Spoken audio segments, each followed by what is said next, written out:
السلام عليكم الزول اللاود كي راكم دايرين. اليوم نهضروا على العلاقات بين الجزائر والطليان. Aujourd'hui, nous allons parler des relations entre l'Algérie et l'Italie. Vous savez que les relations entre les deux pays sont très importantes depuis la guerre de libération nationale, où à l'époque, le président de l'actuel ENI, Enrico Mattei, avait soutenu l'effort de guerre contre le colonialisme français. Et Enrico Mattei, donc l'ancien président qui a été, entre guillemets, tué ou fait tuer lors d'un accident d'avion, avait imaginé une solution très novatrice à l'époque dans les relations entre les multinationales et les pays producteurs de gaz ou de pétrole. En effet, avant, il y avait le monopole de ce qu'on appelait les sept sœurs, les grandes multinationales à la fois américaines, anglaises, françaises, néerlandaises, qui contrôlaient le marché du pétrole mondial. Et ces multinationales donnaient très très peu de pourcentage, un peu comme aujourd'hui, très très peu de pourcentage dans la vente du gaz et du pétrole aux pays producteurs de gaz et de pétrole. Et Enrico Mattei, donc l'italien, avant l'entreprise de pétrole et de gaz italien s'appelait la GIP, ensuite c'est devenu l'ENI, a été le premier à dire on fait de 50-50,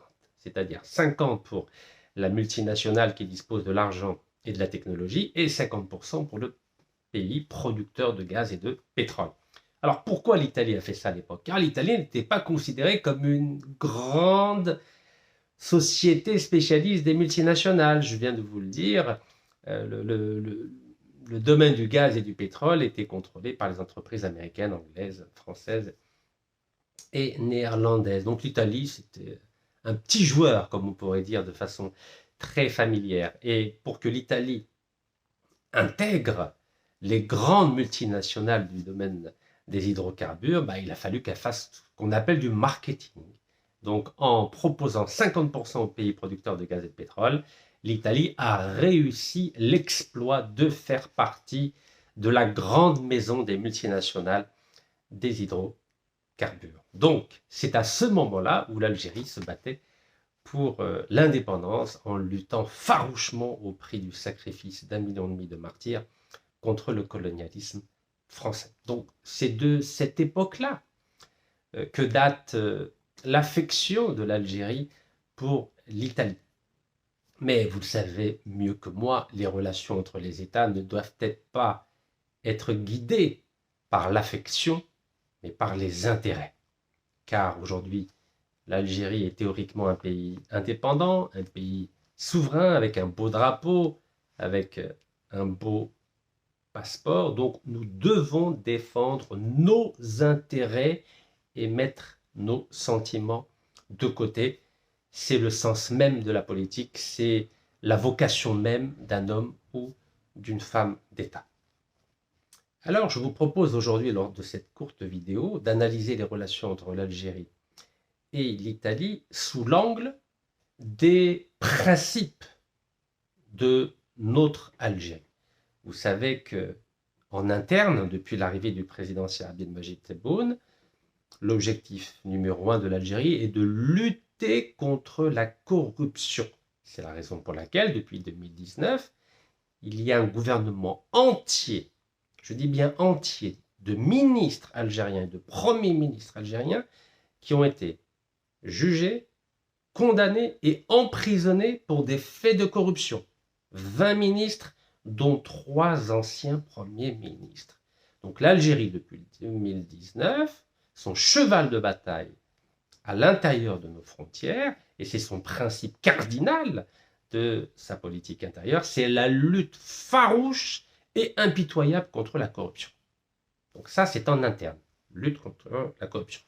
Maintenant, au niveau de la politique étrangère, quels sont les deux principes ou deux principales causes auxquelles l'Algérie est viscéralement attachée?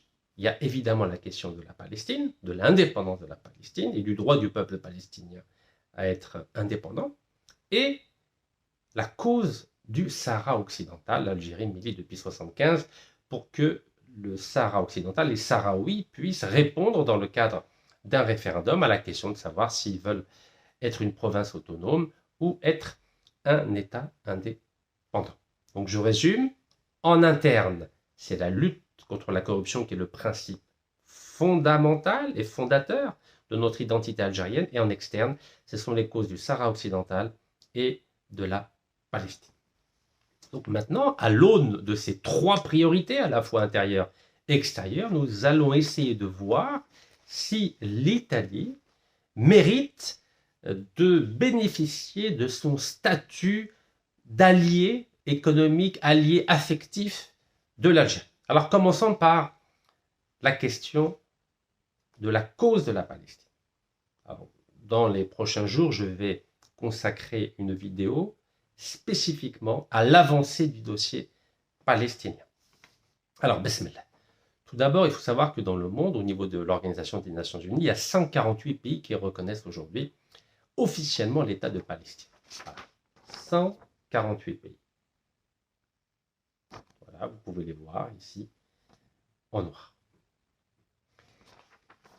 Alors, parmi ces pays qui reconnaissent l'État palestinien, vous avez la France qui a décidé à partir du mois de septembre de reconnaître l'État de Palestine. Vous avez aussi le Royaume-Uni qui vient de dire la même chose, qu'il allait reconnaître aussi l'État de Palestine. Et tout nouveau, dans la liste des pays qui ont décidé de reconnaître la Palestine, le Canada. Donc vous avez 3 nouveaux poids lourds qui ont décidé de reconnaître la Palestine dans les prochaines semaines, c'est-à-dire d'ici septembre. Donc, alhamdoulilah, le dossier avance bien. Là, on en est à 150 pays. Alhamdoulilah. Mais qu'est-ce qu'on remarque sur cette carte des pays qui reconnaissent la Palestine? C'est qu'en Europe, on voit que l'Italie ne reconnaît toujours pas la Palestine. Regardez. Non, l'Italie ne reconnaît pas la Palestine, alors que la cause palestinienne est une cause sacrée en Algérie, à la fois pour le peuple, pour l'État et pour la diplomatie algérienne. Alors, qu'est-ce qui se passe? Alors, voyons ce que dit le ministre italien des Affaires étrangères. Il s'appelle M. Antonio Tajani. On va croire qu'il serait peut-être algérien, parce qu'il a un nom qui ressemble tellement à Tijani. Voilà, là, c'est le ministre des Affaires étrangères italien. Donc, voilà ce qu'il dit dans la presse italienne en ce moment. Il dit... Ce ministre des Affaires étrangères italien, M. Antonio Tajani, nous reconnaîtrons la Palestine si elle reconnaît Israël. Alors je répète, nous reconnaîtrons la Palestine que si elle reconnaît Israël. Apparemment, le ministre des Affaires étrangères italien n'est pas au courant qu'il y a eu en 1993 les accords d'Oslo. Et ces accords d'Oslo, sous l'égide des Nations Unies, que disent-ils? Ils disent que Israël reconnaît l'autorité palestinienne, à l'époque c'était le marhoum Yasser Arafat, et l'autorité palestinienne reconnaît Israël. Et c'est le sens même des accords d'Oslo. Donc quand on voit qu'un ministre des Affaires étrangères, qui est d'un pays qui est partenaire de l'Algérie, qui dit des choses qui ne sont pas vraies, il y a des questions à se poser quand même. Donc, ou bien on va envoyer les accords d'Oslo au ministre des Affaires étrangères italien, ou bien ce ministre des Affaires étrangères italien nous fait une pirouette politico-diplomatique. L'autorité palestinienne reconnaît Israël depuis les accords d'Oslo de 1993, monsieur le ministre des Affaires étrangères italien. Je poursuis. قال لك هذا المينيستر هذا الوزير خارجية الطليان راه يقول بلي l'Italie soutient la solution à 2 peuples et 2 États. Mais la reconnaissance du nouvel État palestinien doit se faire simultanément avec la reconnaissance de l'État d'Israël, a déclaré le ministre italien des Affaires étrangères, Antonio Tajani. Vous savez, ou bien je ne sais pas lire, ou bien ce ministre n'a pas sa place en tant que ministre des Affaires étrangères. Depuis 1993, Yitzhak Rabin a reconnu l'autorité israélienne, l'autorité palestinienne au nom de l'État israélien, et depuis 1993, Yasser Arafat, au nom de l'autorité palestinienne, a reconnu l'État d'Israël. Donc la question ne se pose pas. Comment se fait-il que ce ministre des Affaires étrangères de la République italienne, qui est un partenaire très important pour l'Algérie, ose dire des choses qui sont complètement en dehors de la réalité politique et diplomatique?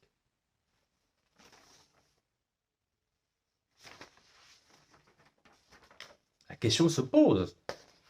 Et donc, c'est au nom du fait que, d'après l'Italie, l'autorité palestinienne n'aurait pas reconnu l'État d'Israël, qui refuse de reconnaître l'État de Palestine.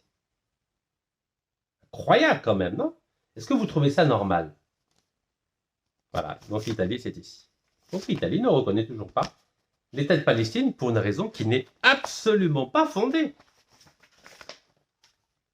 Vous avez remarqué que la France, l'Angleterre, qui sont deux poids lourds en Europe et deux poids lourds au Conseil de sécurité, la France et l'Angleterre ont toutes les deux le droit de veto aux Nations Unies. La France et l'Angleterre ont un siège permanent au sein du Conseil de sécurité des Nations Unies, et ce sont deux énormes puissances économiques, politiques et diplomatiques. Et bien sûr, bientôt, le tout dernier plutôt, le Canada a décidé lui aussi de reconnaître l'État palestinien. Parce qu'eux savent que l'autorité palestinienne a déjà reconnu, depuis les accords d'Oslo de 1993, l'État d'Israël. Mais je crois que le ministre des Affaires étrangères italien fait exprès de faire la confusion entre l'autorité palestinienne, qui est reconnue au niveau international, avec le Hamas. Le Hamas qui gère Gaza depuis 2006, qui lui refuse de reconnaître l'État d'Israël.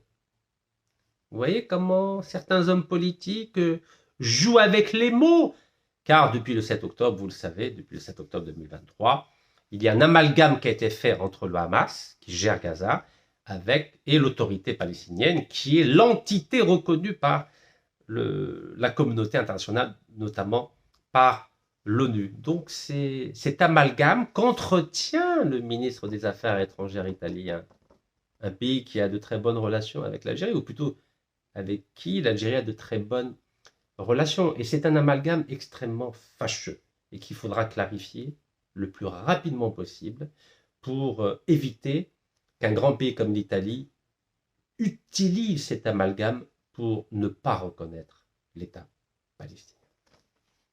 Alors, si l'Italie s'amusait à cet amalgame fâcheux entre Hamas, le Hamas qui ne représente absolument pas la Palestine au niveau international, et l'autorité palestinienne, on pourrait dire que c'est un moindre mal, car on peut clarifier ça juste avec un appel téléphonique entre le ministre des Affaires étrangères algérien et le ministre des Affaires étrangères italien pour clarifier ce point-là, car on ne peut pas laisser les choses en l'état, nous sommes d'accord. Nous avons une diplomatie, elle est là pour clarifier certaines ambiguïtés, sinon il faut qu'il laisse la place à d'autres. Donc s'il n'y avait que ce problème, معليش, il y a un autre problème, ou plutôt un sujet qui est devenu un problème. Là, j'ai fait exprès de prendre une source israélienne. I24, vous connaissez. I24 disait il y a quelques jours, la Commission européenne étudie l'exclusion d'Israël du programme scientifique Horizon Europe. Je répète, la Commission européenne, dont fait partie l'Italie bien sûr, étudie l'exclusion d'Israël du programme scientifique Horizon Europe. Et pourquoi tout d'un coup la Commission européenne a décidé d'étudier l'exclusion d'Israël de ce programme scientifique? C'est parce qu'il y a deux pays européens très courageux, l'Espagne et l'Irlande, tous les deux reconnaissent l'État palestinien. Donc sous la pression de l'Espagne et de l'Irlande, l'Union européenne envisage d'exclure Israël du programme scientifique Horizon Europe en réponse à la crise humanitaire à Gaza. Regardez, c'est un site internet israélien qui le dit, et c'est dans toute la presse. Vous voyez, c'est sous la pression de l'Espagne et de l'Irlande. Sous la pression de l'Espagne et de l'Irlande. Je répète 3 fois pour que vous compreniez le sens de mon insistance. Sous la pression de l'Espagne et de l'Irlande, l'Union européenne envisage d'exclure Israël du programme scientifique Horizon Europe en réponse à la crise humanitaire à Gaza. Très bonne initiative, Mashallah. Surtout que ce programme scientifique Horizon 2000, donc là je vous ai pris une source française économique qui s'appelle Les Échos. L'Union européenne cible la tech, c'est-à-dire les nouvelles technologies israéliennes, pour contrer Netanyahou. Donc l'objectif est très clair, c'est d'obliger Netanyahou à cesser de transformer le peuple de Gaza en un peuple affamé en utilisant l'arme financière. Car c'est beaucoup d'argent, ce programme scientifique Horizon Europe. Alors je vais vous le dire, ça date du 29 juillet 2025. Ça fait pas longtemps, n'est-ce pas? Détail important. Cette mesure ne concerne pas la totalité du programme Horizon Europe, un programme de développement et d'innovation, un peu comme les startups en Algérie. Et ce programme-là a permis à Israël, soyez attentifs s'il vous plaît, a permis à Israël d'amasser un pactole c'est shkara, un pactole de subventions et d'investissements de 900 millions d'euros entre 2021 et 2025. Donc en 4 ans, Tel Aviv, grâce à ce programme scientifique Horizon Europe, qui permet de bombarder tout Gaza depuis le 7 octobre 2023, entre autres, parce que c'est scientifique. Donc Israël a amassé un pactole de subventions et d'investissements de 900 millions d'euros entre 2021 et 2025. Waouh! 900 millions d'euros. Et donc ce programme soutient les entreprises aux technologies disruptives et via lequel Israël a bénéficié d'un total de 200 millions d'euros sur l'enveloppe des 900 millions perçus. Vous imaginez? 900 millions d'euros. Donc l'Espagne et l'Irlande, qui défendent l'État palestinien, ont dit, nous, en tant que pays européens, nous refusons que la Commission européenne continue à donner cet argent aux entreprises technologiques israéliennes qui utilisent évidemment ces investissements pour perfectionner leurs missiles, leurs satellites et bombarder plus efficacement les populations palestiniennes à Gaza, entre autres. Gaza, Iran, Liban, Syrie et je ne sais qui encore à l'avenir. Yémen, etc. Donc bravo, bravo l'Espagne, bravo l'Irlande et bravo l'Union européenne et c'est la Commission européenne. Et c'est pour ça que I24 n'est pas contente. La Commission européenne étudie l'exclusion d'Israël du programme scientifique Horizon Europe. Bravo. Vous savez, quand une organisation, un pays fait quelque chose de bien, il ne faut pas être hypocrite. Il faut dire bravo, il faut saluer, il faut féliciter. Donc je dis bravo, parce que je suis un homme libre, vous savez. Quand un pays, même la France avec qui nous sommes en crise aiguë depuis le 16 novembre 2024, ça avait commencé bien sûr le 30 juillet 2024 après la reconnaissance par Emmanuel Macron de la marocanité du Sahara occidental. Je ferai un bilan de cette crise demain, car je laisse le temps passer, n'est-ce pas? Mais quand la France dit qu'elle va reconnaître l'État palestinien en septembre, je dis bravo! Car la France est membre permanent au Conseil de sécurité des Nations Unies et a le droit de veto au Conseil de sécurité des Nations Unies. C'est un pays important au niveau diplomatique pour la Palestine. Et je vous rappelle que la Palestine est une cause sacrée pour le peuple algérien et pour l'État algérien. Donc, ce que vient ou a envisagé de faire la Commission européenne pour bloquer ces subventions dans le domaine technologique qui étaient attribuées à Tel Aviv, c'est une très bonne chose.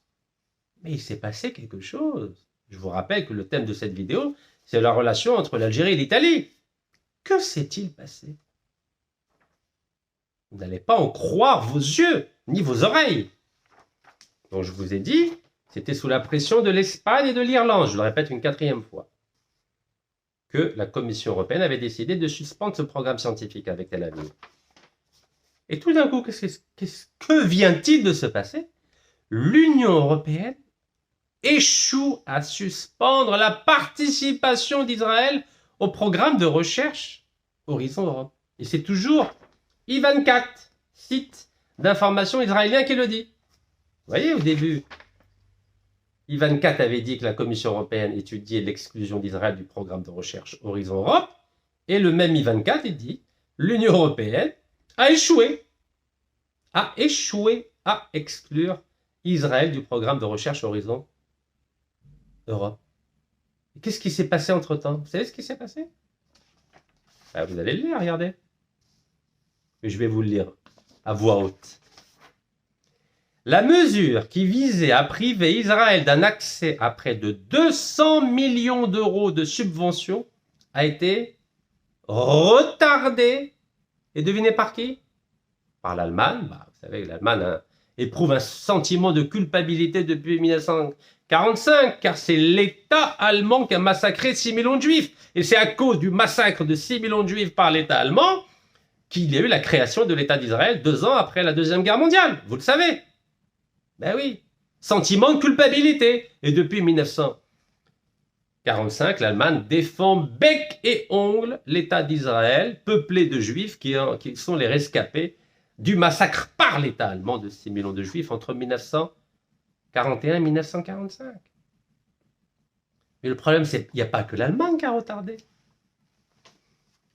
Cette étude pour exclure Israël du programme de recherche scientifique Horizon Europe, il y a l'Italie. Eh oui, l'Italie. L'Italie, un grand partenaire de l'Algérie. Ben oui, l'Italie. Ah là là là là. Roma.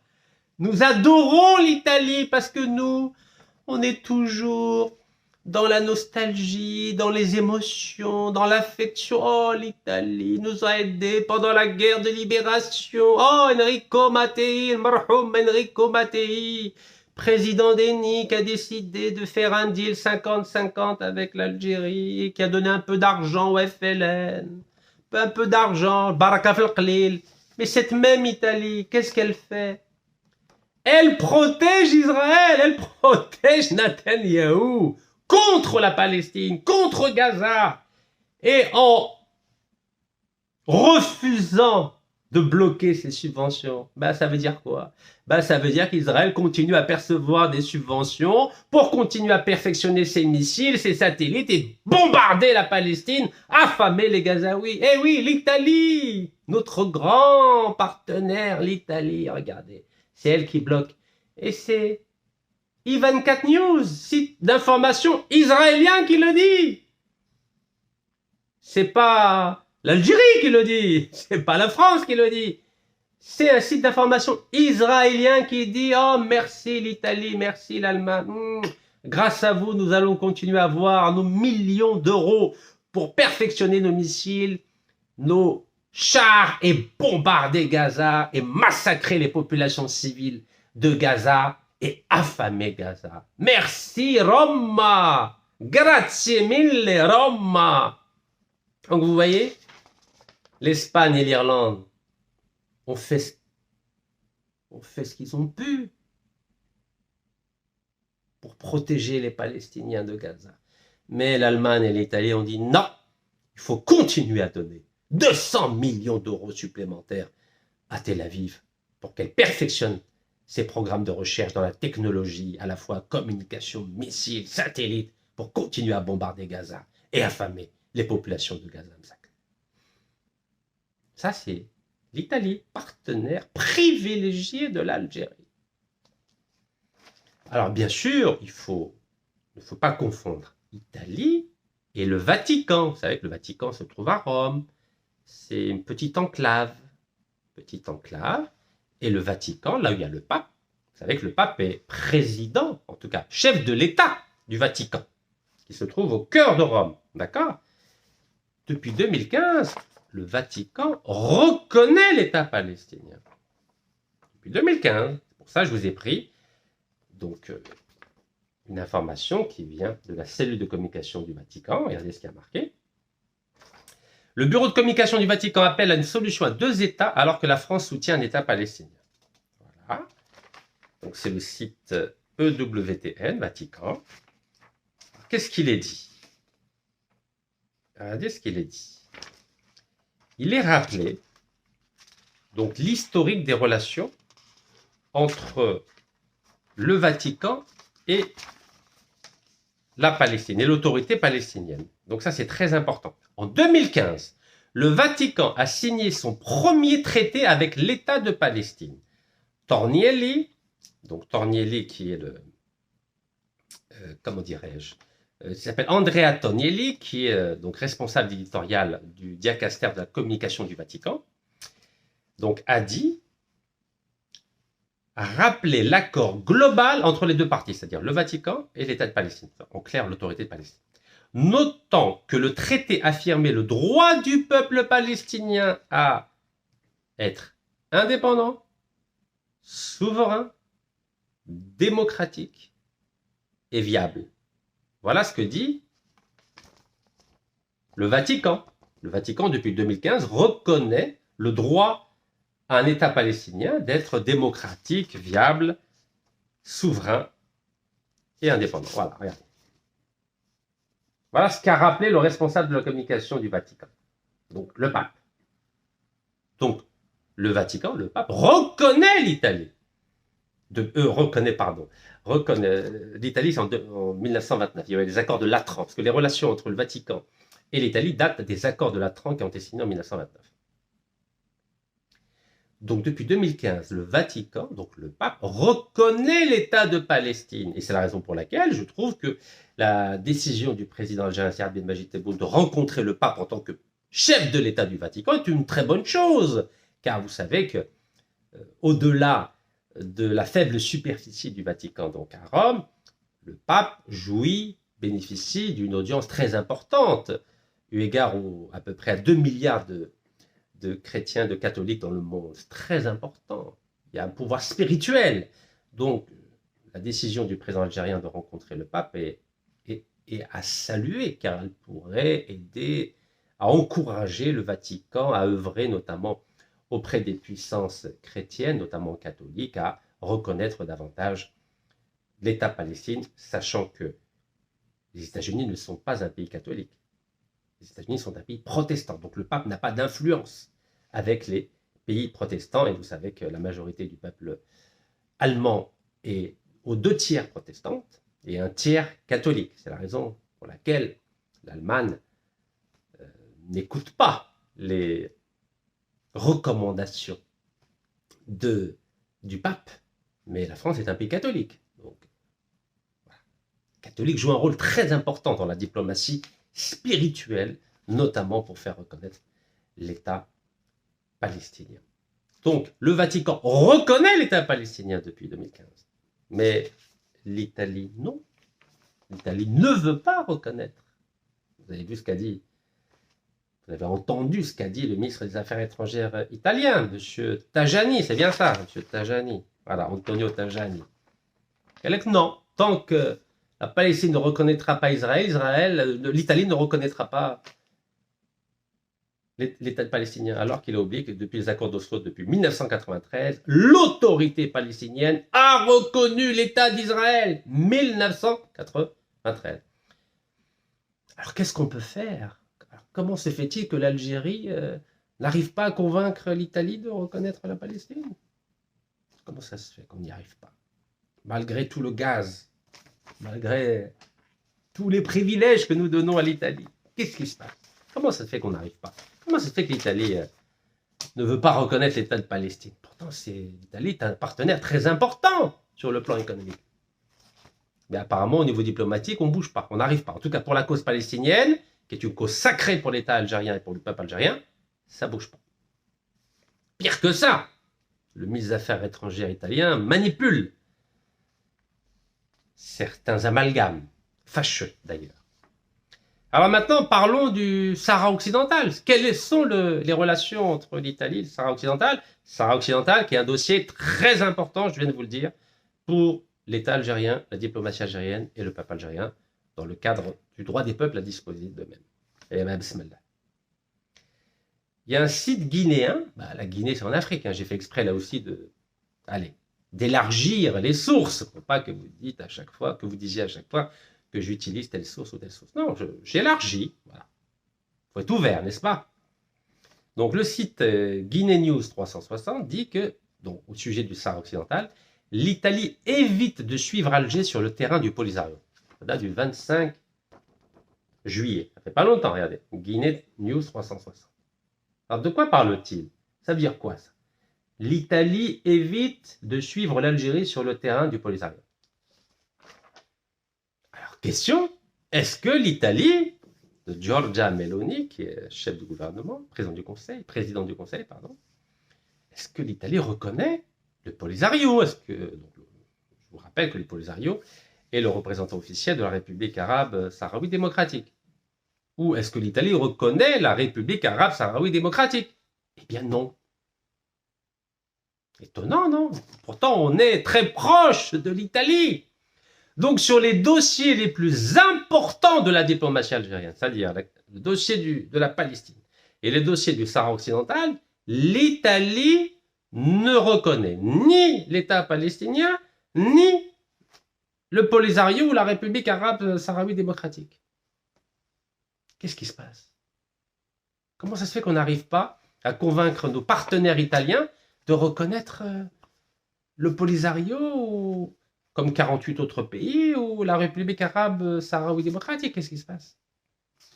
Et pourtant, on nous dit, c'est Jeune Afrique du 26 septembre 2022, Giorgia Meloni aurait bu du thé avec le Front Polisario, regardez. Ça, c'était avant qu'elle devienne présidente du Conseil italien. Qu'est-ce qui se passe? Alors, on va essayer de comprendre. Arrivée en tête des élections législatives du 25 septembre 2022, la chef du parti d'extrême droite Fratelli d'Italia a publié un livre dans lequel elle déclare son admiration pour les indépendantistes sahraouis. Regardez, c'est écrit noir sur blanc. Ben, apparemment, Giorgia Meloni, l'actuelle présidente du Conseil, vous savez qu'en Italie, le président n'a aucun pouvoir. Vous savez, c'est comme en Allemagne. Hein. Italie, Allemagne, le président a 0 pouvoir. C'est honorifique. C'est de la décoration, c'est tout. Voilà, juste pour rappeler, je réponds à certains commentaires que j'ai lus sur YouTube et sur Facebook en disant oui, il y a eu des appels téléphoniques entre les chefs d'État algériens, italiens ou allemands, mais chefs d'État italiens ou allemands ont 0 pouvoir, c'est des pouvoirs honorifiques. Voilà, c'est des symboles. 0 pouvoir. Le pouvoir politique en Italie, c'est la présidente du Conseil, donc c'est Madame Giorgia Meloni, et en Allemagne, celui qui a le pouvoir politique, c'est le chancelier, l'équivalent de Premier ministre ou chef de gouvernement ou de président du Conseil. Le président a 0 pouvoir en Allemagne et 0 pouvoir en Italie. Voilà. Je ferme la parenthèse. Donc apparemment, dans un livre, Giorgia Meloni a bu du thé avec le Polisario et a exprimé son admiration pour les indépendantistes sahraouis. C'était apparemment avant 2022. Normalement, c'est une bonne chose, ça, non? Alors, qu'est-ce que ça veut dire? Et en 2022, il était question que l'Italie reconnaisse le Polisario et la République arabe sahraoui démocratique. Ben non, il ne s'est rien passé. L'Italie ne veut toujours pas reconnaître ni le Polisario ni la République arabe sahraoui démocratique. Et beaucoup quand même déjà. Hein. Pour les 2 dossiers les plus importants de la diplomatie algérienne, la diplomatie algérienne n'a pas réussi à convaincre l'Italie ni de reconnaître l'État palestinien, ni de reconnaître le Polisario ou la République arabe sahraoui démocratique. Pourtant, l'Italie, elle a pratiquement 15% des hydrocarbures algériennes. Regardez, 2023, 120 000 barils, équivalent pétrole. Site officiel d'ENI, hein, site officiel d'ENI. Regardez, 120 000 barils. Vous savez aujourd'hui c'est combien? 137 000 barils. 137 000 barils équivalent pétrole. C'est entre 15 et 18% de la production algérienne. Vous imaginez? Donc l'Italie contrôle 137 000 barils équivalent pétrole algérien, et on n'est pas capable de convaincre l'Italie de reconnaître l'État palestinien et le Sahara, le Polisario ou bien la République arabe sahraoui démocratique. C'est m'houli, mais excusez-moi. Donc en gros, notre diplomatie, notre ambassadeur en Italie, il sert à rien, quoi. Vous savez, vous connaissez ma liberté de ton. Le Sahara occidental, c'est quoi? La crise, c'est depuis 1975, c'est-à-dire 50 ans. Donc en 50 ans, il n'y a aucun ambassadeur ou ministre des Affaires étrangères algérien qui a réussi à convaincre l'Algérie de reconnaître le Polisario, réussi à convaincre l'Italie de reconnaître ou bien le Polisario ou la République arabe sahraoui démocratique. En 50 ans. 50 ans, on n'est pas capable. Ni un ambassadeur algérien, ni un ministre des Affaires étrangères algérien. On n'est pas capable de convaincre l'Italie. Premier partenaire en Europe maintenant. Et pour l'État palestinien, depuis 93, depuis que l'autorité palestinienne a reconnu l'État d'Israël, bah oui, il faut partir de là, parce que c'est ça la condition qui a été avancée, imposée par le ministre des Affaires étrangères italien pour reconnaître l'État palestinien. Donc depuis 32 ans, c'est ça, 32 ans 93-2025, c'est bien ça 32 ans. Donc depuis 32 ans, il n'y a aucun ambassadeur algérien en Italie et aucun ministre des Affaires étrangères algérien n'a réussi à convaincre l'Italie de reconnaître l'État palestinien. Pourtant, vous savez, l'État palestinien a été déclaré à Alger en novembre 1988. Et l'ONU l'a reconnu officiellement, en tout cas, la Palestine est reconnue officiellement en tant qu'État observateur depuis 2012, vous le savez. D'abord, l'OLP à partir de 1974, qui était reconnue comme l'organisation légitime du peuple palestinien et organisation donc observatrice, mais depuis 2012, c'est officiel, l'État Palestine est autorisé à s'appeler ainsi et est un État observateur à l'ONU. Donc on n'est toujours pas capable de convaincre notre meilleur partenaire en Italie de reconnaître la Palestine ou de reconnaître le Polisario ou la République arabe sahraoui démocratique.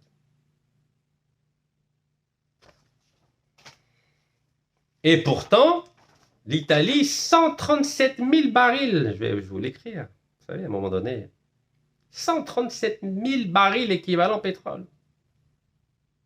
Comment ça se fait qu'on n'y arrive pas à les convaincre alors qu'ils contrôlent, allez, 20% de la production? Vous savez lire ou pas? Vous savez, je suis inquiet, je suis très inquiet, très inquiet, très inquiet sur l'incapacité de notre diplomatie à obtenir des résultats. Je vous ai pris les deux sujets les plus importants de notre diplomatie. Regardez, je vais vous montrer. Je vais vous montrer tout ça, vous allez voir, c'est d'une tristesse.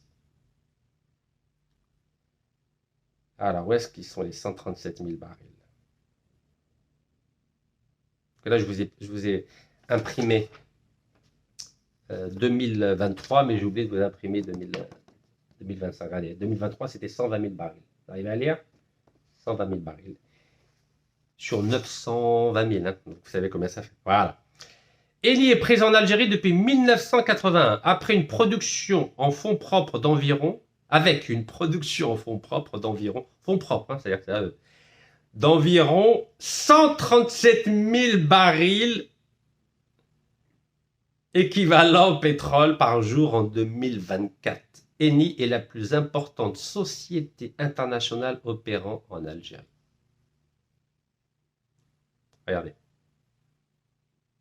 Site officiel d'Eni. Vous voyez, Eni, c'est officiel là. Regardez.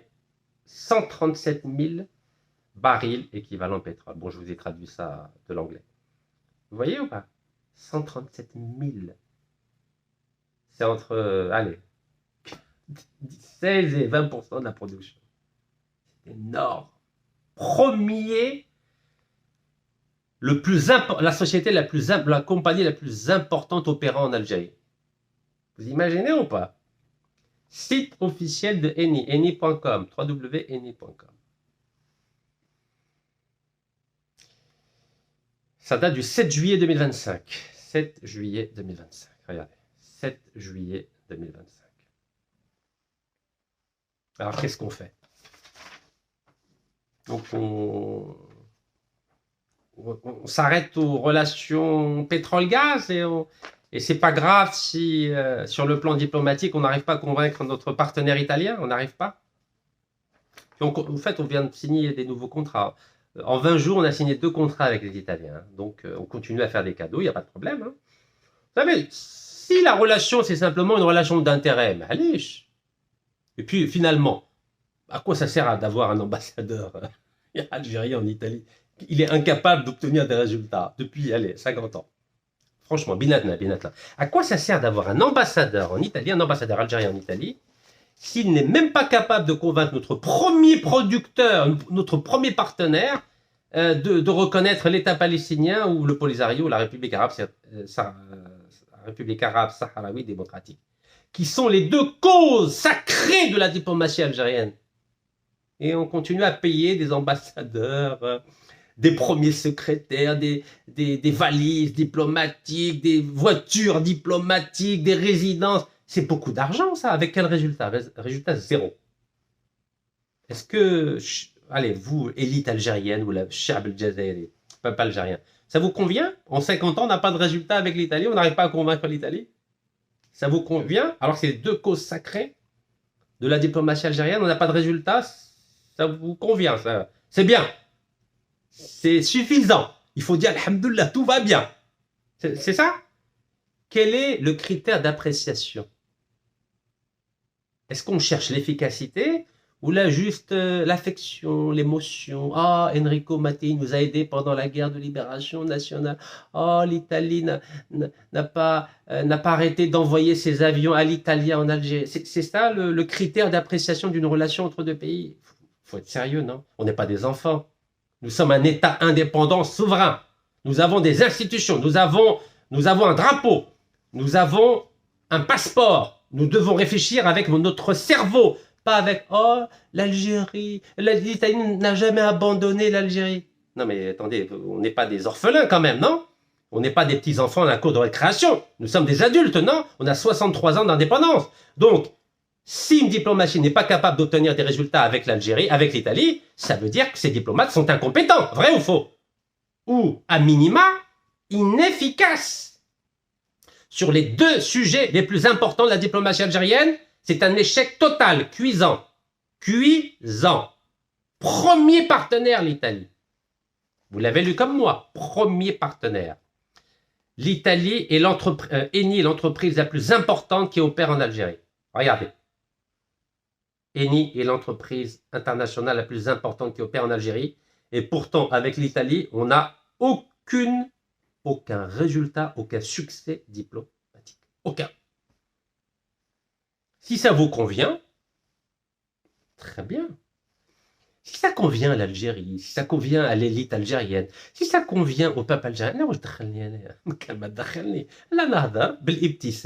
je mets ma petite cravate, ma petite chemise, ma petite veste, voilà, histoire de vous dire que tout le monde peut porter une cravate, une chemise et une veste, mais tout le monde n'est pas capable d'avoir des résultats diplomatiques. Tout le monde n'est pas capable d'avoir du succès dans le domaine diplomatique. Ben oui, parce que, comme disait ma maman, Rabbi Rahama, tout le monde ne peut pas avoir la médaille d'or, tout le monde ne peut pas gagner la Coupe du Monde. Ben oui, tout le monde n'est pas pareil, mes chers compatriotes. Tout le monde n'a pas les mêmes compétences, tout le monde n'a pas les mêmes qualités, et tout le monde n'a pas la même aura. La diplomatie algérienne en Italie est un échec total à 100%. Est-ce que c'est clair? Et je vous ai donné les preuves sur les 2 dossiers les plus importants de la diplomatie algérienne, c'est-à-dire la Palestine et le Sahara. La diplomatie algérienne a échoué totalement. Ça veut dire quoi la diplomatie? C'est-à-dire que les diplomates en charge du dossier italien sont en échec total et il faut donc les remplacer. Ça paraît évident? Oui ou non? Celui qui échoue, Okhruj. Belmadi, il a gagné en 2019, ensuite il a échoué à nous faire qualifier pour la Coupe d'Afrique, la Coupe du Monde. 3 essais, t'as échoué au bout de 3 fois, Okhruj, au suivant. Et bien ça doit être pareil dans tous les domaines. Politique, économique, diplomatique, financier, agricole, médical, éducatif, sportif. La règle doit être la même. Quelqu'un qui a échoué 3 fois, dehors. Ben oui. Sinon, on ne va jamais avancer. Sinon, on va patiner, patiner, patiner, ou régresser, régresser, régresser. Eh oui.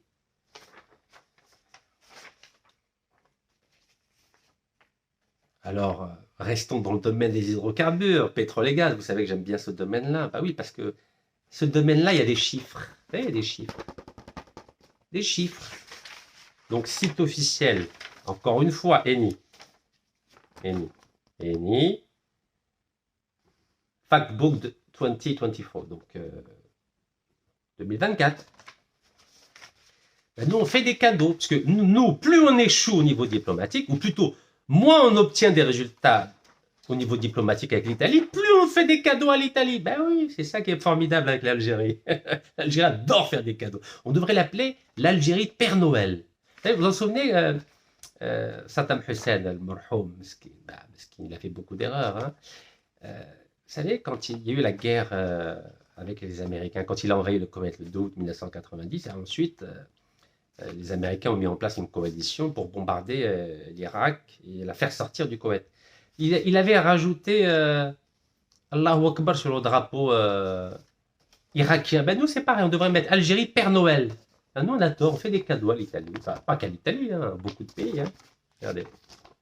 Regardez toutes les participations. Regardez, où est-ce qu'il y a marqué? Ça, c'est marqué Algérie. Oui, Algérie, North Africa. Et là, il y a toutes les participations de Eni en Algérie. Regardez. C'est extraordinaire. Hein. Vous savez, les Italiens, ils disent tout à leurs actionnaires. Ah, la Sonatrach ne dit rien aux Algériens. Ah, non, non, non. Sonatrach, non, ne dit rien. Mais les actionnaires, vous savez, quand une société est cotée en bourse, ben, elle est obligée de tout dire. Mais il faut lire 500 pages. Hein. Il faut les lire. Ah oui, il faut fouiller. Et quand vous lisez, ben, vous découvrez des pépites. Donc, le bloc 403A d'Eni a 100% d'intérêt. Le bloc 401A, 402A Eni à 100% d'intérêt. Donc, c'est bien déjà. On a 2 gisements, Eni à 100%. Machallah, c'est bien. Je continue. Pardon, bloc 405B, Eni à 75% d'intérêt. Le bloc 403 Eni. Non, pardon, où est-ce qu'il est le deuxième 75? J'aime bien plus de 50 années. Voilà. Berkin South Block, donc le bloc de Berkin Sud, Eni à 75% d'intérêt. Et je ne sais pas si vous êtes au courant que British Petroleum a revendu ses parts en Algérie, donc à la fois à Ain Salah et à Ain Amenas. Vous savez que l'Algérie, normalement, a le droit de préemption, vous êtes au courant? Bah oui, quand une société vend une autre, normalement, l'Algérie, hop, arrive à l'Ouest, droit de préemption, hop, attention, c'est l'Algérie qui va acheter. Non, l'Algérie, non, on m'a dit, non, je n'achète pas. Non, l'Eni a laissé, plutôt l'Algérie a laissé Eni racheter les parts de Neptune Énergie à Toit de Gaz à Atrar. L'Algérie, plutôt la Sonatrach, bah oui, la Sonatrach, a laissé Eni acheter les parts de British Petroleum à Ain Salah. Alors c'est combien Ain Salah, je vais vous le dire. C'est 35, pardon, c'est 33,15. Voilà, 33,15. Voilà, Ain Salah. 33,15.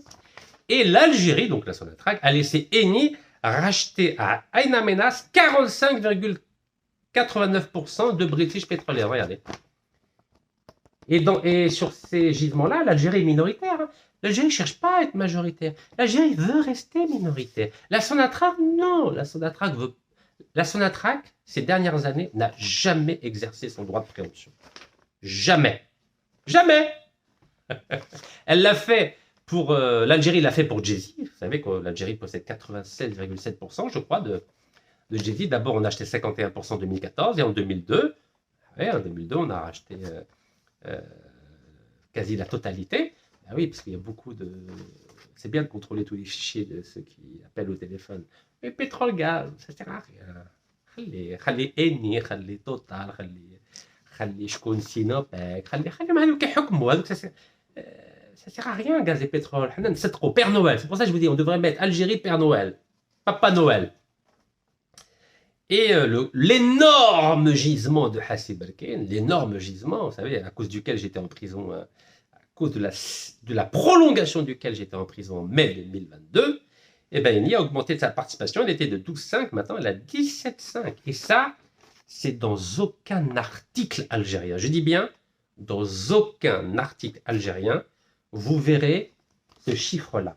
Eni a aujourd'hui 17,5% du deuxième plus grand gisement de pétrole d'Algérie à Hassi Berkine. Il y en a 3 grands, il y a le Merk, Rourde et Berkine. Aucun journal algérien ne vous donnera cette information. Je dis bien aucun. Et celui qui arrive à le trouver, il me le dit, je suis prêt à m'excuser publiquement. Il faut lire les rapports officiels de Eni présentés aux actionnaires. Sinon, vous ne pouvez pas avoir ce chiffre-là. Je dis bien aucun. Aucun. Donc là, Eni est partenaire avec Sonatrach, avec Total, avec Occidental, qui a pris le relais d'Anadarko. Vous savez qu'Anadarko lui a donné 4,4 milliards de dollars d'amende. On a payé une amende suite à un arbitrage international. Comme vous savez, nous sommes nullissimes pour les affaires et le lobbying. C'est pas moi qui ai dit ça, c'est le journal L'Expression en février 2016. Et donc, voilà. Donc ça, c'est les blocs 404A et 208. Très important, ces blocs. Mais nous, on ne cherche pas. Donc, je vous ai dit, Sonatrach n'applique jamais le droit de préemption. Jamais. Elle l'exerce jamais. Ça ne l'intéresse pas. Elle préfère rester minoritaire et les entreprises internationales restent majoritaires. Voilà. On ne dérange personne. D'ailleurs, vous avez vu la preuve. Vous avez vu la preuve avec la nouvelle loi minière où nous donnons 80% aux compagnies étrangères. Oui. Je pense que Ouali Boumediene al-Marhoum, il doit être très content de là où il est. Il doit féliciter le ministre de l'énergie. Il doit lui dire ah Ntaya Watani Ntaya, ah Ntaya Watani Mohamed Arkab, 80%. Nous on garde que 20%. 20%. Le baraka fil qlil. Moi j'ai toujours entendu ça dans mon village, mais je comprenais pas. Et il a fallu que le ministre de l'énergie, avec le député, les sénateurs, et là j'ai compris, ben oui, 20%, si Yad al-Wataniya, 20% fiha baraka. Ok? Donc Eni a de beaux jours devant elle, de beaux jours. Vous savez qu'en 2008, il y avait une entreprise canadienne, c'était Shakib Khalil. Comment elle s'appelle déjà? First Calgary Group, c'est bien ça? Oui, First Calgary Group. Et vous savez que Shakib Khalil, avec Yahya, ont touché 40 millions de dollars de bakshish. Ah oui. Parce que comme ça, Sonatrach ne rachète pas les parts du Canadien. Oui, et qui a acheté? Eni. Eni.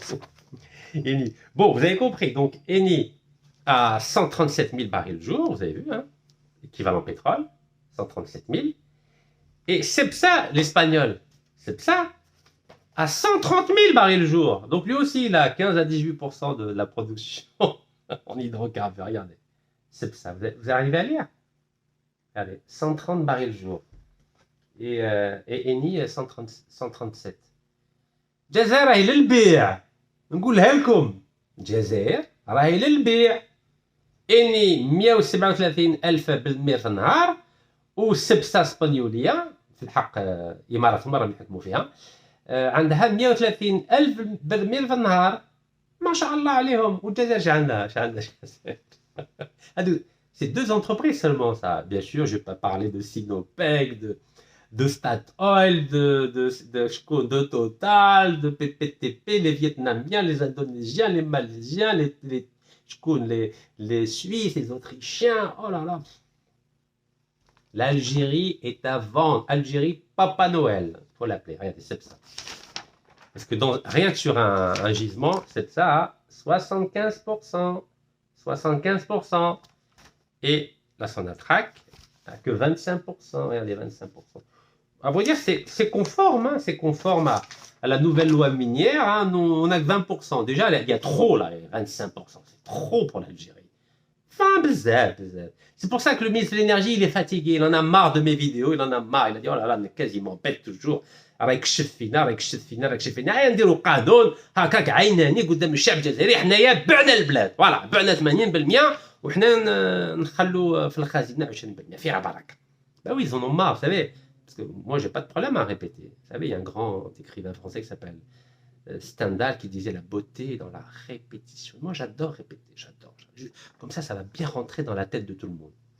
Donc là, le ministre de l'énergie, il a trouvé la solution. Il dit maintenant, on va dire devant tout le peuple algérien, avec la signature du Parlement algérien, c'est-à-dire députés, sénateurs, voilà, nous avons vendu 80% des mines algériennes et nous on garde que 20%. Et comme ça, maintenant, Nekaz, il peut toujours aboyer. Et voilà, Qanoun, voilà. Incroyable, non?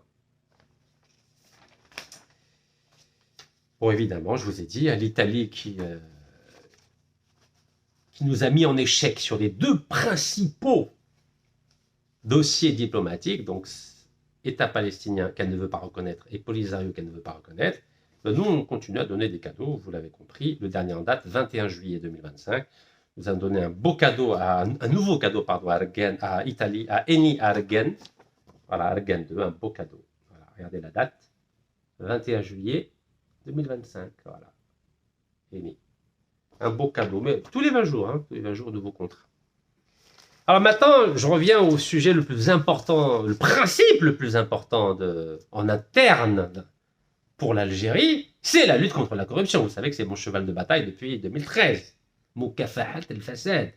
Est-ce que l'Italie a des sociétés propres? Ben oui. Si l'Algérie, elle lutte contre la corruption en Algérie et qu'elle défend la cause palestinienne, la cause sahraoui à l'étranger, ça veut dire que normalement l'Italie, au moins dans le domaine de la lutte contre la corruption, il faut qu'elle soit, qu'elle corresponde ou qu'elle respecte les principes de l'Algérie, car l'Algérie, le président algérien l'a dit, nous avons des principes. Alhamdoulilah, là-dessus on est d'accord, et c'est la raison pour laquelle j'ai toujours soutenu l'action anticorruption du président Sir Abdelmajid Tebboune depuis qu'il a été nommé chef du gouvernement d'Algérie en mai 2017, et quand il a été limogé injustement en août 2017, j'ai organisé 2 manifestations pour le soutenir. J'ai considéré que c'était un coup d'État politique contre son action anticorruption. Le problème, c'est quoi? C'est que même dans la lutte contre la corruption, l'Italie, ça ne va pas. Alors, article de 20 septembre 2018, Eni acquitté, mais Saipem reconnu coupable. Saipem, c'est la filiale d'Eni. Reconnu coupable dans une affaire de corruption, où ça? En Algérie. En Algérie. Aïe, aïe, aïe. Aïe, aïe, aïe. Aïe, aïe, aïe. Alors, bien sûr, je ne vous parle pas d'Eni, la corruption d'Eni au Nigeria, la corruption d'Eni au Congo, mais je vais quand même vous dire que pour le dossier algérien, puisqu'on parle de l'Algérie, nous, ce qui nous intéresse, c'est l'Algérie. C'est est-ce que l'Italie respecte les 3 dossiers les plus importants de l'Algérie? Palestine, Sahara occidental et la lutte contre la corruption. On a vu que pour les 2 premiers, ça ne marche pas. Et là, on commence à voir qu'au niveau de la lutte contre la corruption, ça ne marche pas non plus. Ça ne marche pas non plus, ya Jamaat al-Khair. Donc ça, c'est 2018. Regardez ce qui s'est passé le 30 avril 2020. Eni accepte de payer 24,5 millions de dollars aux gendarmes de la bourse et la justice américaine pour éviter un procès au sujet d'une affaire de corruption en Algérie. Regardez. Aïe, aïe, aïe. Aïe, aïe, aïe. Regardez-moi ça. Regardez-moi ça. Lisez, lisez, lisez, lisez. Donc, Eni a payé une amende de 24,5 millions de dollars, regardez, 2020, aux États-Unis, à la justice américaine et à la SEC, c'est le gendarme de la bourse américaine, au sujet d'une affaire de corruption avec l'Algérie. Ça fait mal, non? Donc, Eni fait de la corruption. Alors que nous, on a un gouvernement entier, avec 20 ministres, dont 3 anciens premiers ministres, en prison aujourd'hui pour des affaires de corruption. Et nous, on fait quoi? On travaille avec Eni, une entreprise corrompue. Aïe, aïe, aïe, aïe. On travaille avec l'Italie. L'Italie qui ne veut pas reconnaître l'État palestinien. L'Italie qui ne veut pas reconnaître le Polisario ou la République arabe sahraoui démocratique. Et l'Italie qui pratique la corruption. Aïe, aïe, aïe, ça va pas du tout, ça. 3 principes fondateurs de l'identité algérienne violés par l'Italie. Est-ce que c'est acceptable, ça? Alors, rentrons dans les détails. Rentrons dans les détails. Alors, les Américains disent que c'est la 2e résolution. Hein.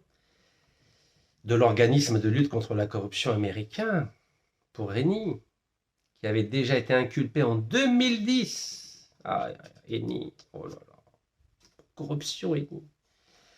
Pour des infractions liées à un stratagème au Nigeria de sa filiale qui s'appelle Snampogreti, filiale à 100% d'Eni, oh là là, qui a ensuite été fusionnée avec Saipem. Ah ben décidément, l'Italie a que des filiales qui pratiquent la corruption. Saipem et Snampogreti. Regardez, Saipem et Snampogreti. Attendez, je vais vous le mettre en rouge.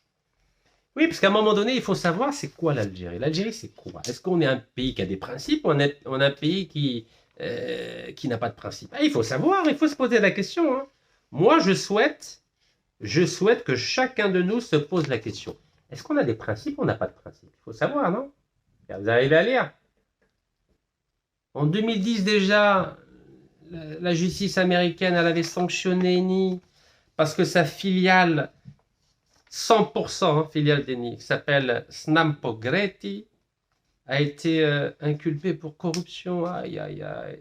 Donc ils disent, ça fait la deuxième fois. Les Américains, ils disent, la deuxième fois. رانا نحاربوا فيكم رانا نكشفوا فيكم يا Eni. Eni a 137 000 barils équivalent pétrole en Algérie. Donc vous pouvez imaginer comment Eni les a obtenus. Eni, c'est la spécialiste mondiale de la corruption. Attendez. Regardez, attendez, je vais baisser la... Ah oui. Donc, nous, on adore travailler avec les sociétés corrompues. Regardez. 137 000, regardez, 137 000.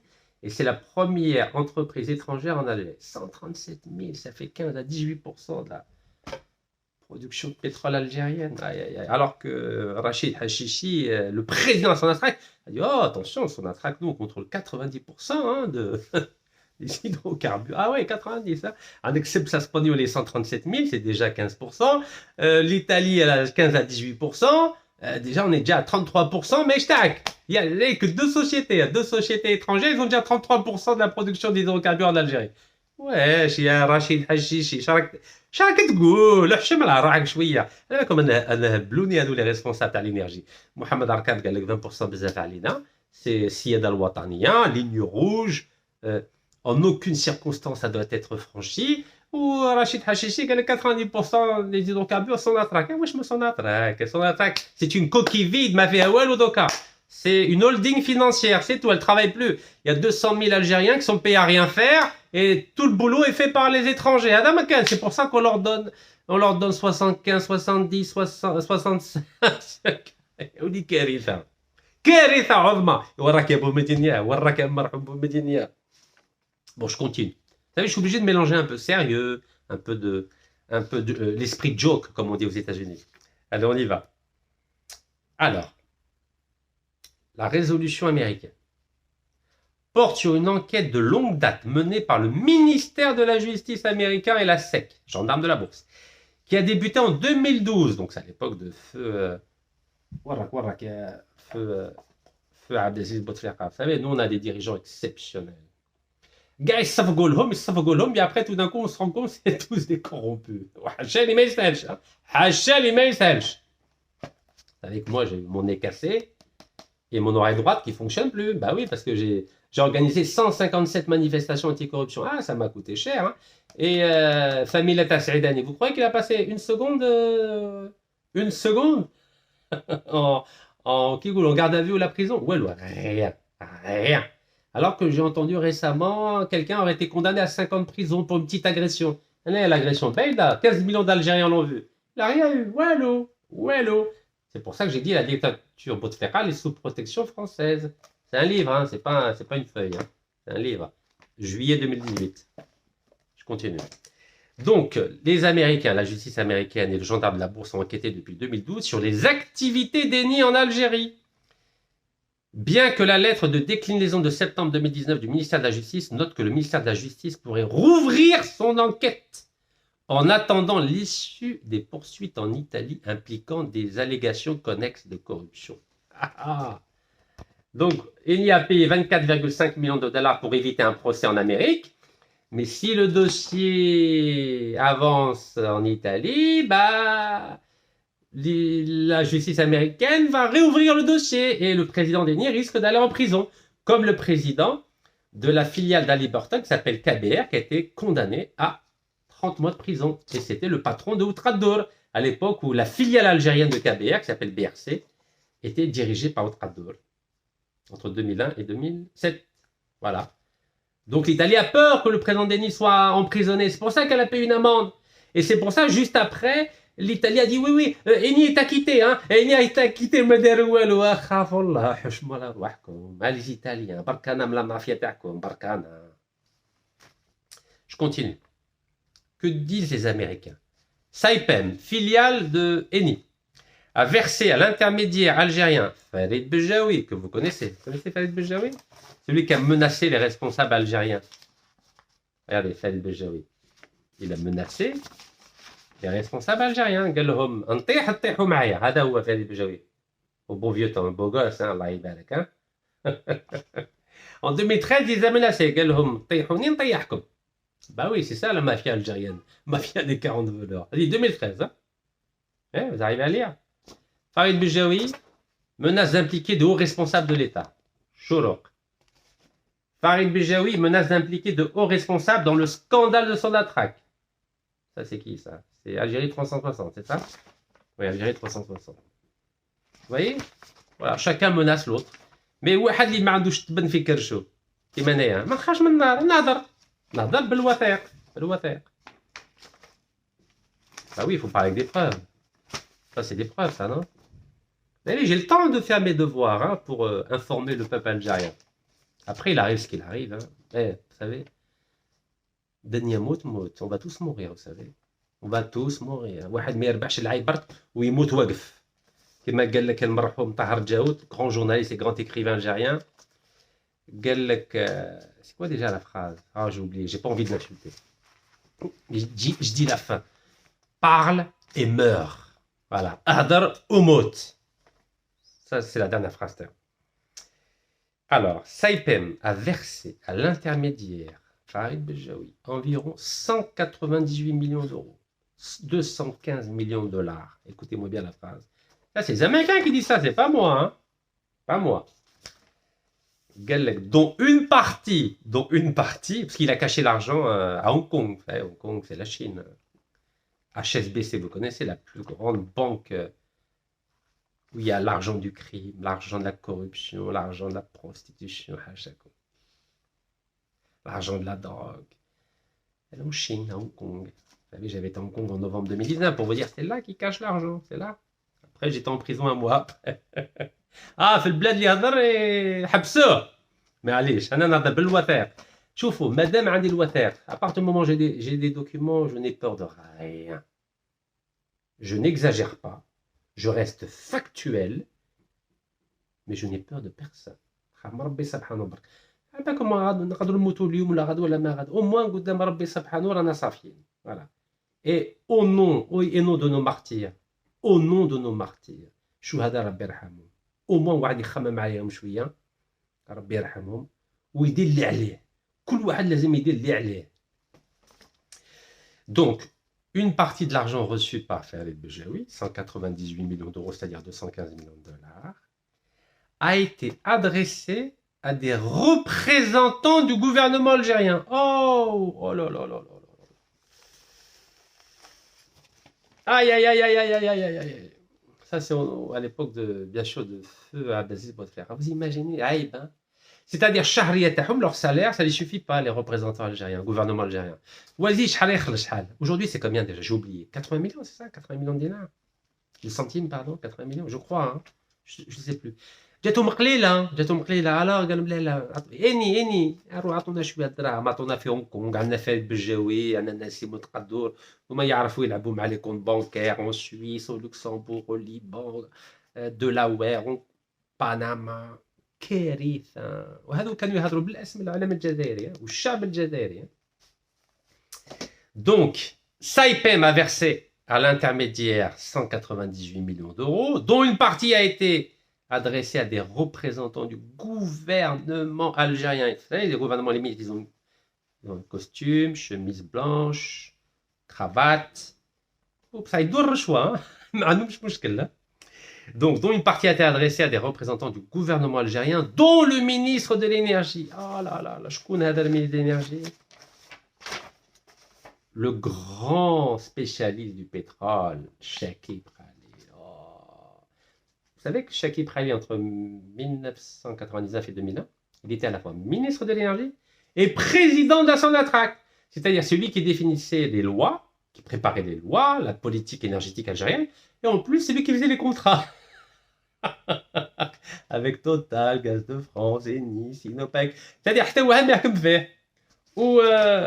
وفي عبد العزيز بوتفليقه كان يخليه يدير واش يبغي فوالا دارو رزقه مالو والشاب الجزائري يصفق كان يصفق وي صفق الشاب الجزائري كان يبغي يصفق وي صفق لي جورناليست يصفقوا الشعب كان يصفق وحاشا لي ما يسهلش بيان سور حاشا لي ما يسهلش et c'est pour ça que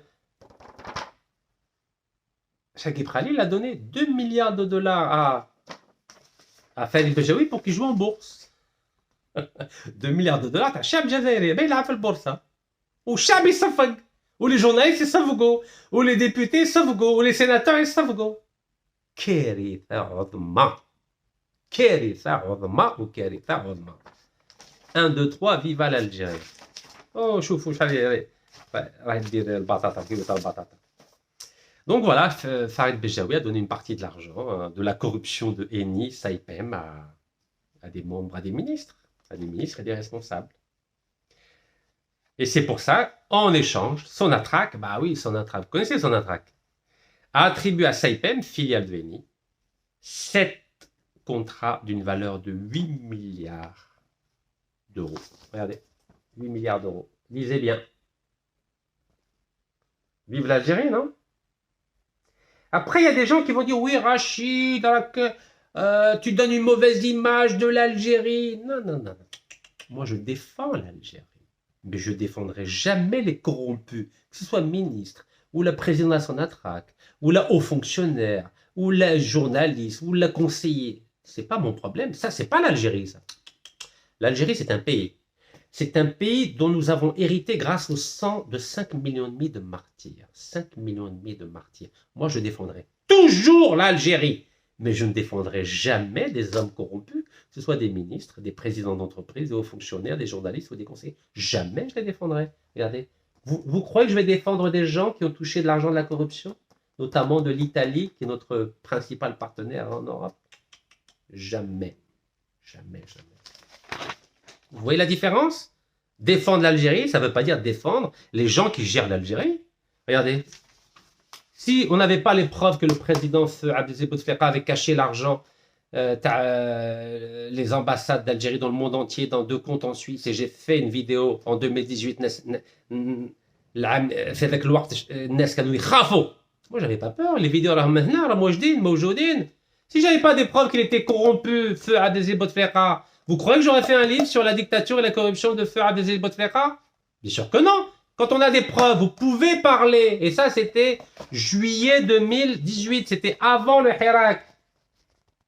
Parce que la majorité du peuple algérien, même pas de l'Hirak, qui en est رشح. Sinon, حتى واحد ما يهضر وما يتحركش. Vous vous souvenez de ça? Après, j'étais en prison, c'est normal. Vous savez, dans les pays autoritaires, la prison, c'est une case obligatoire. Prison en Algérie, prison en France. Qui dit mieux? Allez, dites-moi un Algérien, en dehors des révolutionnaires, comme Mohamed Boudiaf, Dal-Hussi, Ben Bella, etc., dites-moi, dans l'époque contemporaine, شكون الجزائري اللي راح الحبس الجزائر ou فرنسا? قولوا لي شكون؟ Il n'y a que moi. Pourquoi? Parce que moi, je remets en question les contrats. Les contrats de la France en Algérie. Et maintenant, il n'y a pas que ça. Maintenant, il y a aussi l'Italie. L'Italie. Regardez l'Italie. 27 juillet, il n'y a pas longtemps. Italie. Condamnation de Eni. Waouh! Pour crime climatique, ouvrant la voie à la responsabilité juridique des entreprises polluantes. Oh là là, la Cour suprême italienne a jugé lundi 21 juillet le géant pétrolier Eni coupable, Cour suprême, c'est-à-dire c'est fini, hein, il n'y a plus de recours, coupable d'atteinte au climat offrant désormais à la justice la possibilité de sanctionner les entreprises dont les activités contribuent à la dégradation du climat. Waouh! Donc, l'Italie ne veut pas reconnaître la Palestine. L'Italie ne veut pas reconnaître le Polisario. L'Italie pratique la corruption, qui sont les trois dossiers, c'est les trois dossiers les plus importants qui font partie des principes de l'Algérie. Et maintenant, l'Italie, donc Eni, elle pratique la pollution. Et vous savez que le pétrole, le gaz et les gaz de schiste, ça fait de la pollution. Et nous, on a donné quoi comme contrat à l'Italie? Gaz, pétrole, gaz de schiste. Attention. Pas qu'à l'Italie, hein. France, États-Unis, etc., etc. Regardez, 21 juillet, la Cour suprême italienne a condamné Eni pour crime climatique. Donc, corruption, crime climatique. Il ne veut pas reconnaître la Palestine, il ne veut pas reconnaître Polisario. واش من الفايدة عندنا احنا مع الطليان يشروا من عندنا le gaz et le pétrole, mais tout le monde peut nous acheter du gaz et du pétrole. Mais au moins que l'Italie respecte les principes de la diplomatie algérienne et que l'Italie ne pratique pas la corruption. Mais là, on a vu que c'est l'inverse. Pratique la corruption, crime climatique, ne reconnaît pas la Palestine et ne reconnaît pas le Polisario. Et en plus de ça, elle soutient Israël contre la Palestine. Alors là, c'est le pompon. Hein. Vous avez vu que l'Italie s'est opposée à ce que la Commission européenne cesse d'accorder 200 millions d'euros à Israël. Regardez. L'Union européenne a échoué à suspendre la participation d'Israël au programme de recherche Horizon Europe. Et à cause de qui? À cause de l'Allemagne et de l'Italie.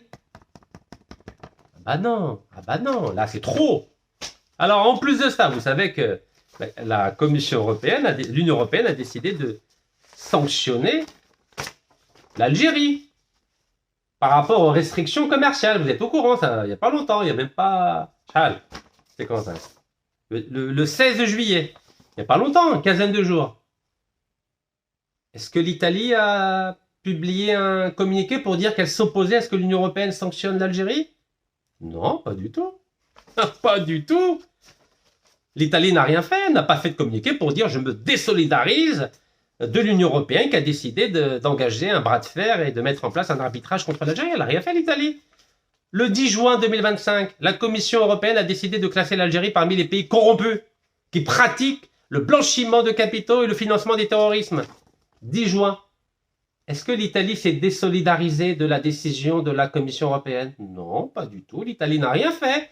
L'Italie ne s'est pas désolidarisée de la Commission européenne qui a classé l'Algérie et Monaco parmi les pays qui pratiquaient le blanchiment de capitaux et le financement du terrorisme.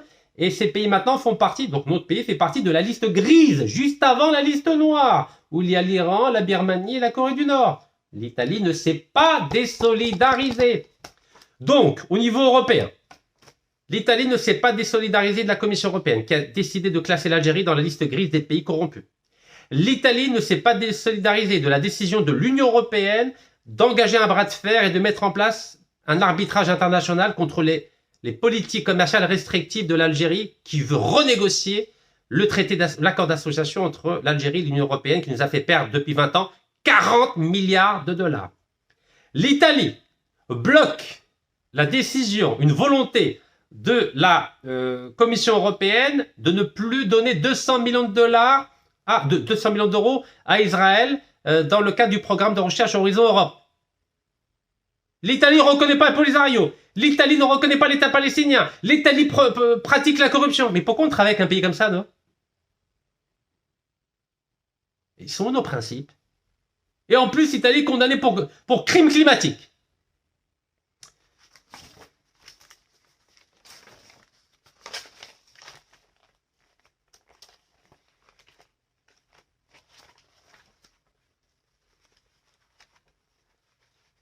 Tout va bien? Non, ça ne vous choque pas tout ça? Ce que je viens de vous dire? C'est notre premier partenaire hein, en Europe. Hein. Donc c'est normal pour vous, hein. Tout va bien, alhamdoulilah. Nous sommes en réussite totale. La diplomatie algérienne va bien, la lutte contre la corruption va bien. Ah ben, parlons-en de la lutte contre la corruption, tiens. Vous vous souvenez que l'Algérie a délivré 30 mandats d'arrêt contre des hommes corrompus. Vous êtes au courant, non? 30. Vous saviez qui dans les 30? Il y a Farid Bejaoui, qui menace les responsables algériens, et il y a Nassim Motrador. Tous les deux ont été condamnés à 10 ans de prison. Ferme, plus mandat d'arrêt international. Abdeslam Bouchouareb, Chakib Khalil, qu'on vient d'évoquer. Donc, mandat d'arrêt international. Donc, qui dit mandat d'arrêt international dit notice rouge sur le site Interpol qui rassemble les 190 ou 195 polices du monde entier. C'est-à-dire que grâce au mandat d'arrêt international délivré par la justice algérienne, ces personnages-là, ces 30 Algériens corrompus qui sont en fuite à l'étranger, dès qu'ils franchissent un aéroport ou un port ou un poste de frontière terrestre, ils sont arrêtés. Immédiatement. Arrêtés immédiatement. Donc, et je vous ai pris l'exemple d'un petit jeune de 20 ans qui s'est évadé d'une prison française, c'était le vendredi 11 juillet 2025, s'appelle El Yazid Hamada. Voilà, c'était vendredi 11 juillet. Et qu'est-ce qui s'est passé 2 jours après, donc dimanche 13 juillet, et ben ce jeune homme Interpol a fait une notice rouge, a émis une notice rouge, c'est un avis de recherche international, à l'encontre de ce El Yazid Hamada, donc avec son nom, son visage et ses nombreuses condamnations. Donc 48 heures après seulement, 48 heures après. 48 heures après son évasion. 48 heures après son évasion, El Yazid Hamada a eu sa notice rouge. Notice rouge émise par Interpol. Regardez. Notice rouge émise par Interpol. 48 heures, dimanche 13 juillet. Et voici la preuve. El Yazid, donc là c'est Interpol. El Yazid Hamada, il y a ses 3 photos, son nom, son prénom, etc., sa nationalité, etc. Il y a même le délit. Le délit, c'est la page 2, regardez, il y a tout. Voilà. Toutes ces informations figurent. 48 heures après son évasion, 48 heures. Bon. Nassim Motrador, Farid Bejaoui, Abdeslam Bouchouareb, Chakib Khalil. Ça fait 3 ans et demi qu'il y a un mandat d'arrêt international qui a été délivré contre eux. 3 ans et demi, février 2022, c'est pas 48 heures. Eh ben on va regarder. On va regarder si, comme El Yazid Hamada, ces personnes-là sont sur Interpol. Vous avez vu, hein? 48 heures, Interpol a émis une notice rouge, un avis de recherche internationale. Ben, on va aller sur le site Interpol, bismillah, et on va vérifier si... ça fait quoi 11 fois que j'alerte les autorités algériennes, le bureau central national d'Interpol à Alger. J'ai même demandé publiquement devant vous au ministre des startups qui donne un coup de main. Balak, c'est des amateurs, Balak, l'informaticien qui gère le bureau d'Interpol à Alger, Balak, il est nul, on ne sait jamais. Qu'est-ce que j'en sais? Moi, il y a tellement de nuls dans tous les pays du monde, hein, y compris dans d'autres pays, qu'il faut leur donner un coup de main. La ghalb, wahed ma yarfsh. On a un formidable ministre des startups algérien. Je pense qu'il peut donner un coup de main. De la même façon que la Sonatrach a réparé son bug, vous savez, Sonatrach, bravo. Ils ont corrigé. Grâce à nos vidéos, ils ont remis la plateforme de lutte contre la corruption Speak Up, il y avait un bug au niveau de la vérification de l'email, j'en ai parlé 3 fois, ils ont corrigé, donc maintenant tout va bien au niveau du site anticorruption de Speak Up de la Sonatrach qui répond aux normes ISO 37001 du management anticorruption. Donc voilà, on a fait beaucoup de vidéos, mais ça a marché. Interpol, on verra si ça marche maintenant. On a fait beaucoup de vidéos, on verra si ce bug a été corrigé. Donc vous voyez, je suis sur le site d'Interpol. Attendez, je vais diminuer la lumière. Voilà. Donc on est sur le site d'Interpol, personne recherchée, ok? Et ben, bismillah, on regarde si l'Algérie, on va taper Algérie, donc recherché par l'Algérie, regardez, recherché par l'Algérie, et on fait recherche. Allez, bismillah. Et on descend en bas pour voir les résultats. On va faire 2 fois. Hein. Eh ben, toujours pas. L'Algérie ne recherche personne. Regardez, nombre total de notices rouges publiques. Nombre total de notices rouges publiques. Public, c'est ça. C'est public. C'est une notice rouge publique. Public. En 48 heures, il y a une notice rouge concernant Ali Yazid Ahmadak qui s'était enfui d'une prison française. 48 heures. Il s'est enfui le 11 juillet 2025, le 13 juillet, le dimanche 13 juillet, le week-end pourtant. Il y avait une notice rouge. Ça fait 3 ans et demi, rien. 6546 notices rouges. Il n'y a aucun résultat pour votre recherche au sujet de l'Algérie. Regardez, je remets Algérie. Vous savez, c'est... Regardez, Algérie. Allez, on refait Algérie, on recherche. Ça fait 2 fois. Hein. Voilà, toujours rien. Donc l'Algérie, malgré 30 mandats d'arrêt internationaux concernant des Algériens condamnés pour corruption, au niveau d'Interpol, il n'y a aucune notice rouge sur ces 30 Algériens, parmi lesquels Farid Bejaoui, Nassim Ouattara, Abdeslam Bouchouareb, Chakib Khalil. Rien. Donc maintenant, on va vérifier si ça marche pour la Russie. Regardez, on va mettre Russie. Hop. Regardez, on va mettre Russie. Oui. Si. Vous voyez Russie? Russie, on valide Russie. Et on fait recherche. Voilà. Est-ce que ça marche pour la Russie? Voilà. La Russie, ça marche, regardez. 3180 personnes recherchées par la Russie et qui ont une notice rouge sur Interpol. Regardez la tête de ces les profils de ces 3180. Voilà, ils sont tous là. Donc le site marche très bien. C'est uniquement en Algérie, ça ne marche pas. Vous avez compris, ça s'appelle l'HF. Ben voilà. Donc c'est pour ça que nos amis Farid Bejaoui, Chakib Khalil, Nassim Ouattara, Abdeslam Bouchouareb peuvent voyager librement dans le monde entier, dans les aéroports, dans les ports, dans les postes de frontières terrestres. Personne ne les recherche. Personne ne les recherche. Personne ne les recherche comme les Russes, les pauvres. Ben oui, parce que l'Interpol ne recherche personne, puisque le bureau d'Interpol à Alger et le ministère des algérien de la justice, en tout cas la personne qui est en charge de transmettre les informations à Interpol Alger, ben, n'a pas fait son travail, ou ne veut pas faire son travail. Je ne sais pas pourquoi. Ben, peut-être que Nassim Ouattara, peut-être que voilà qui est Nassim Ouattara, بالك نسيم القدور فريد بجاوي ولا Chakib Khalil ou Abdeslam Bouchouareb menacent des responsables algériens. En tout cas, c'est ce qui avait marqué, vous vous en souvenez? Regardez. Farid Bejaoui menace d'impliquer de hauts responsables dans le scandale de Sonatrach. Donc peut-être qu'il y a certains responsables qui ont peur. Donc ils ont fait des mandats d'arrêt, mais c'est pas la peine d'envoyer Interpol, bzaf.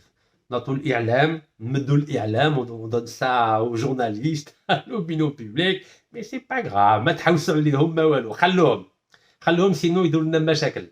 C'est peut-être ça, c'est une hypothèse, vous savez, j'ai pas de preuves. C'est comme là, on a vu que la Suisse, apparemment, n'a pas voulu donner raison à Nassim Ouattara parce que l'Algérie a demandé à ce que toutes les transactions financières de Nassim Ouattara soient données à la justice algérienne.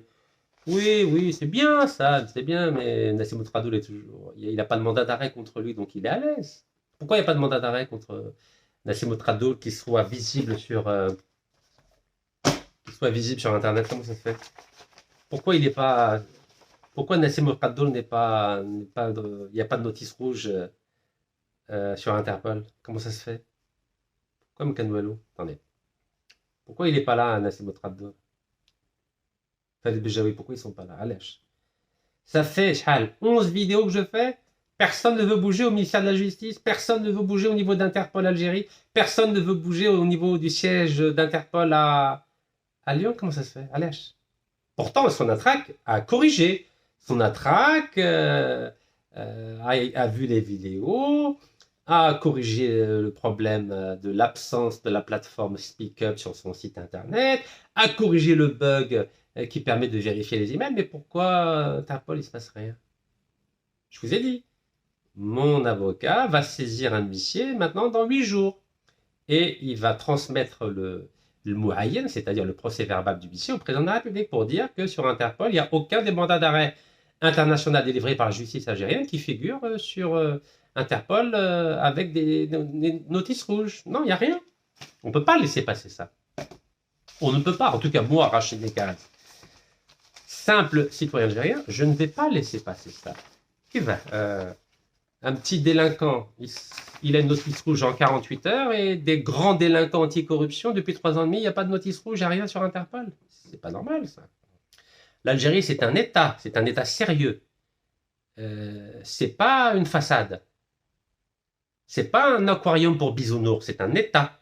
Et donc les décisions de la justice algérienne doivent être respectées. J'ai été en Algérie, j'ai répondu à la justice algérienne, j'ai été condamné, j'ai été jugé, j'ai été condamné, j'ai été emprisonné, bloqué pendant 4 ans. Ou Hadou, ils sont à l'aise à l'étranger, personne ne les recherche. Non, non, non, non. القانون فوق الجميع. قانون يطبق على رشيد نكاز وعلى نسيم التقدور فريد بالجوي عبد السلام بوشوارب وشكيب خليل. قانون فوق الجميع. Ça, c'est un principe et c'est le mien. Et personne ne me l'enlèvera. Je dis bien personne. Donc tous les jours, je parlerai de ces délinquants condamnés par la justice algérienne pour corruption et qui se baladent tranquillement dans le monde entier. Personne ne les recherche. Ni Interpol, ni l'Algérie, ni la Suisse, ni les États-Unis. Je dis bien personne. Ce n'est pas acceptable. هذه الحاجة غير مقبولة. بارك الله فيكم. تحية للجزائر والله يرحم الشهداء.